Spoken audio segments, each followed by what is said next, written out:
Hi viewers, welcome to our channel. ప్రస్తుతం మనతో పాటు సీనియర్ జర్నలిస్ట్ దాము బాలా సార్ వారితో మాట్లాడుతున్నాం.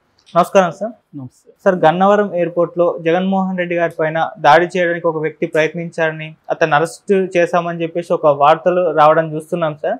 నిజంగా ఈ దాడి ప్రయత్నించారా? ఎవరి వ్యక్తి, మరి ఏం జరిగింది? దాడి అని చెప్పలేము. బట్ గన్నవరం ఎయిర్పోర్ట్లో ఈరోజు ఆయన ప్రత్యేక విమానంలో బయలుదేరి వెళ్ళాడు. సో వెళ్తున్న క్రమంలో అక్కడ ఒక వ్యక్తి అనుమానాస్పదం కనిపించాడని పోలీసులు అతను అదుపులోకి తీసుకుంటే అతని పేరు డాక్టర్ తాళ్ళూరి లోకేష్ అని తెలిసింది. సో అతని ఫోన్లో చూస్తే కొన్ని వాట్సాప్ మెసేజెస్ ఉన్నాయి. అది లండన్ ప్రోగ్రాం మొత్తం కూడా అతను ఎవరికో లండన్లో అమెరికాలో కొంతమందికి పంపించినట్టుగా వాటిలో ఉంది. అట్లాగే మెయిల్స్ కూడా పెట్టున్నాడు. సో ఎందుకు ఇతను జగన్ ప్రోగ్రామ్స్ని ఇట్లా పంచాడు, ఏదన్నా ప్లాన్ వేసారా, వీళ్ళు ఎవరన్నా టీం ఉన్నారా ఏంటి అనేది చూస్తున్నారు. అతనికి అమెరికన్ సిటిజన్షిప్ ఉంది. తెలుగోడే అతను, గుంటూరు దగ్గర ఏదో పల్లె, కానీ అమెరికన్ సిటిజన్షిప్ ఉంది అతనికి. అతను వాషింగ్టన్ డీసీలో ఉంటాడని చెప్తున్నారు. గత కొంతకాలంగా తెలుగుదేశం తరపున ఇక్కడ ప్రచారం చేయడానికి వచ్చాడని చెప్తున్నారు. నేను అతన్ని ఒక టీవీ ఇంటర్వ్యూలో కూడా చూసాను మొన్ననే. తెలుగుదేశం సపోర్ట్ చేసే ఛానల్లో అతను ఇంటర్వ్యూ ఇచ్చాడు. ఆ ఇంటర్వ్యూ చూసే వీడికి ఏమన్నా బ్రెయిన్ దొబ్బిందా అనుకున్నాను నేను యాక్చువల్గా. అతను ఏం చెప్తున్నా అంటే, ఆ ఇంటర్వ్యూలో జగన్ ఎవ్రీ వీక్ 15,000 కోట్లు కంటైనర్లలో తీసుకొని కాకినాడ పంపిస్తున్నాడు. అక్కడ ద్వారంపూడి చంద్రశేఖర్ ఆ డబ్బుని షిప్పుల్లో బయటికి తరలిస్తూ ఉన్నారు. అక్కడొచ్చి ఆ షిప్పులు దగ్గర అది వచ్చి గవర్నమెంట్ పోర్టు, అందుకని గవర్నమెంట్ సెక్యూరిటీ ద్వారానే పంపిస్తున్నారు అని అంటే, ఆ అమ్మాయి అడుగుతుంది యాంకరు, గవర్నమెంట్ అంటే సెంట్రల్ గవర్నమెంట్ కదా సార్, అది వాళ్ళు ఎలా పంపిస్తారు అని. దానికి అతని దగ్గర ఆన్సర్ లేదు. మళ్ళీ ఏం చెప్తున్నాడు, 2015 నుంచి ఇలాగా 1000 కోట్లు తరలిస్తున్నాడు. 2015లో తెలుగుదేశం గవర్నమెంట్ కదా, జగన్ ఎలా తరలిస్తాడని అడిగిందాము. దానికి ఆన్సర్ లేదు అతని దగ్గర. సో ఇలాగా నోటుకొచ్చింది మాట్లాడేస్తున్నాడు అనమాట అతను జగన్ మీద. సో ఇది బాగా వైరల్ అయింది ఈ వీడియో. రీల్ లాగా చేసి వైసీపీ వాళ్ళు కూడా దీన్ని మీమ్ లాగా చేసి వైరల్ చేశారు. అంటే ఇలా ఉంటారు జనాలు అనేసి.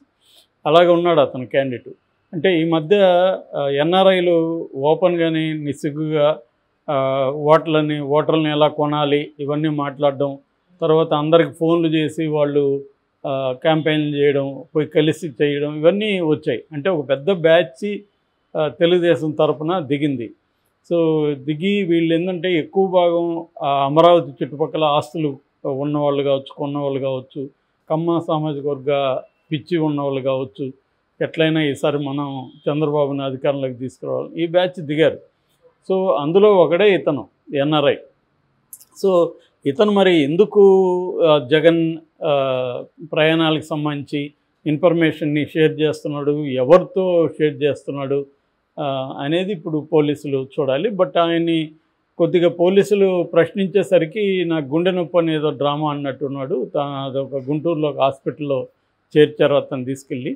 సో అక్కడి నుంచి మరి ఇప్పుడు అతన్ని సేవ్ చేయడానికి చంద్రబాబు వీళ్ళందరూ బయలుదేరుతారు నాకు తెలిసి. సో ఏమీ జరగకపోవచ్చు. అతను ప్రశ్నించి వదిలేసాము, అతనికి కొద్దిగా మెంటల్ స్టెబిలిటీ లేదని చెప్తారు ఖచ్చితంగా.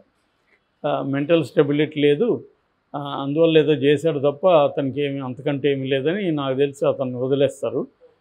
రియల్ రీజన్ రాకపోవచ్చు. అతను ఎందుకు ఉన్నాడనేది రియల్ రీజన్ రావాలంటే ఎవరు చేయాలి? ఇప్పుడు ఎలక్షన్ కమిషన్ ఆధ్వర్యంలో పోలీస్ డిపార్ట్మెంట్ నడుస్తుంది. ఎలక్షన్ కమిషన్ని చంద్రబాబు కంట్రోల్ చేస్తున్నాడు. ఇతను చంద్రబాబును గెలిపించడానికి ఇక్కడికి వచ్చాడు ఈ డాక్టర్ లోకేష్ అనే వ్యక్తి. కాబట్టి ఫైనల్గా ఇదేం జరగకపోవచ్చు. ఇదే సందర్భంలో జగన్ లండన్ వెళ్ళట్లేదు, దారి తిప్పాడు, ఇక్కడ 1000 కోట్లు తరలించి వెళ్ళిపోతున్నాడు. ఇలాగా మెయిన్ ఏబిఎన్లో మామూలుగా ఏదైనా యూట్యూబ్ మనలాంటి యూట్యూబ్ ఛానల్ ఏదో వ్యూస్ కోసం చేస్తున్నారంటే అర్థముంది. ఏబిఎన్లో ఇది అక్కడేమో ఇప్పుడు ఎందుకంటే అతను ఎక్కడికి వెళ్ళినా సిబిఐ దగ్గర రూట్ మ్యాప్ ఉంటుంది, సిబిఐ దగ్గర ఫోన్ నెంబర్ ఉంటుంది, అతను ఏ ఊరికి వెళ్తున్నాడు ఏంటి మొత్తం సిబిఐకి చెప్పాలి, కోర్టుకి చెప్పాలి. అది కండిషన్. అతనేమి ఇష్టం వచ్చినట్టు రహస్యంగా పోయేదానికి కుదరదు. దాన్ని కూడా ఆమ్స్టర్డామ్కి వెళ్తున్నాడు, రూటు మార్చింది, ఇదంతా దాంతో ఇప్పుడు మళ్ళీ వైసీపీ పెట్టింది. ఆల్రెడీ రీచ్డ్ అయ్యా లండన్కి, చూడండి మీరు ఆ ఫ్లైట్ ఎక్కడి నుంచి ఎక్కడికి వెళ్ళిందని మొత్తం మ్యాప్ అంతా వాళ్ళు షేర్ చేశారు. అంటే ఇలా ఇప్పటికి కూడా అబద్ధాలని ప్రచారం చేయడం, దాన్ని ఏదో ప్రజల్ని నమ్మించడానికి ట్రై చేయడం, ఇది చేస్తున్నారు. అంటే అతను అసలు ఎవరు గెలుస్తారో లేదు తెలియదు. అతను ఆల్రెడీ ఓడిపోతున్నట్టు, అతను డబ్బులు తీసుకొని పారిపోతున్నట్టు ఒక కథనాన్ని ఇది చేస్తున్నాయి. ఇలా చెప్పే నిజానికి చంద్రబాబు కొంప ముంచింది మీడియాని సగం. ఎందుకంటే ఎవడో నమ్మడం మానేశాడు. రోజు నువ్వు 100 అబద్ధాలు చెప్తే ఇది ఏది నమ్ముతారు? కనీసం ఒకటో రెండో చెప్తే ఇది నిజమేమో అనుకుంటారు. 100 చెప్పేసరికి ఏమవుతుంది, ఒకరోజు చూస్తారు. ఇప్పుడు మన ఛానల్లో అయినంతే కదా, మనం మరీ విచిత్రంగా తమ్మునైల్స్ పెడితే రెండో రోజు చూడరు. ఎందుకంటే ఈ తమ్మునైళ్ళు వీళ్ళు ఇంతే విషయం ఏమి ఉండదు అని జనాలకి అర్థమైపోతుంది కదా. అర్థమైనాక ఎందుకు చూస్తారు? సో ఇదే జరుగుతుంది తెలుగుదేశం మీడియాకి సంబంధించి. ఇప్పుడు కూడా అతను నీట్గా కోర్టుకి అతను ఇవ్వాలా, మొత్తం ఫోన్ నెంబర్ ఉంటుంది, అతను రూట్ మ్యాప్ ఉంటుంది, అంతా ఉంటుంది, సిబిఐకి ఇవ్వాలా. సో ఇప్పుడు వాళ్ళని కూడా అవమానిస్తున్నట్టే కదా. ఇతను వేరే రూట్లో వేరే దేశానికి వెళ్ళిపోతున్నాడంటే వేరే దేశానికి ఎలా వెళ్ళిపోతాడు? సో ఇదంతా ఏంటంటే వాళ్ళకి తెలియదని కాదు, కావాలని ఏదో ఒక పుకారు క్రియేట్ చేయడం. జగన్ ఇదే డబ్బులు తీసుకొని వెళ్ళిపోతున్నాడు, పారిపోతున్నాడు, వీళ్ళందరినీ అన్యాయం చేసేస్తాడు. ఎక్కడికి పోతారు? అతను ఇప్పటివరకు సీఎంగా ఉన్నాడు. రేపు వీళ్ళకేమి స్వీపింగ్ ఏమి వచ్చేది. ఒకవేళ తెలుగుదేశం కూటమి వచ్చినా వీళ్ళకేదో 150 సీట్లు అయితే రావు. ఇక్కడ వచ్చినట్టుగా 4-5 మెజారిటీ వస్తుంది. బలమైన ప్రతిపక్షంగా అతను ఉంటాడు. సో అతనికి ఏమి, ఒకవేళ వరస్ట్ అంటే ఏం చెబుతాడు, జైల్లో పెట్టబోతారు. వరస్ట్ అంటే అది కూడా రేపు అతనికి కూడా కనీసం ఒక 10 ఎంపీ సీట్లు వస్తే, ఆల్రెడీ రాజ్యసభలో 11 మంది ఉన్నారు. రేపు మోడీకి అవసరం, జగన్ కూడా అవసరం. జగన్ మద్దతు కూడా మోడీ తీసుకుంటాడు. జగన్ మద్దతు అవసరమైన రోజులు జగన్నికి సపోర్ట్ చేస్తాడు కదా మోడీ కూడా. ఎందుకంటే మోడీకి కూడా అక్కడ అబ్సల్యూట్ మెజార్టీ వచ్చే అవకాశాలు లేవు అనేది ఇప్పుడు విశ్లేషకులు, సెఫాలజిస్టులు చెప్తున్నారు. ఎందుకంటే 2014 కంటే కూడా మోడీకి తక్కువ వస్తాయి, అంటే 270 కూడా రావు అని చెప్తున్నారు.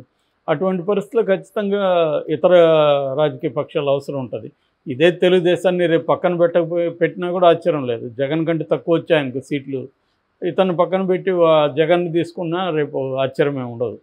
సో కాబట్టి ఇక్కడ జగన్ పారిపోతాడు అని ప్రచారం చేయడం అంటే జనాల్ని ఏమార్చడానికి ట్రై చేయడమే. దానివల్ల ఏంటంటే ఎవడు కూడా ఇవాళ ఏమారే వాళ్ళు ఎవరు లేరు.